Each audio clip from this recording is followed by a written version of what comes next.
At Funosa, we take immense pride in having restored the old Can Roca quarry. This project has been a monumental environmental restoration effort, transforming a wasteland into a green lung for the communities of Odena and Igualada.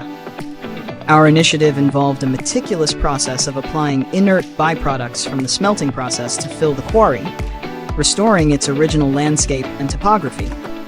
Supervised by the Department of Territory and Sustainability of the Generalitat de Catalunya, this project has become a successful example of waste valorization, providing new environmental benefits.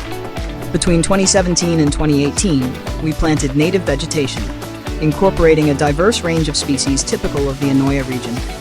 Today, the restored area is home to roe deer, wild boar, and a variety of birds, such as goldfinches, starlings, and partridges.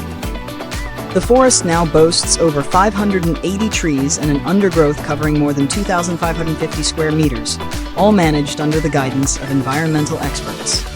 This magnificent project, a source of pride for the entire Funosa team, has transformed a degraded area into a natural space that is now part of a local route for enjoying nature.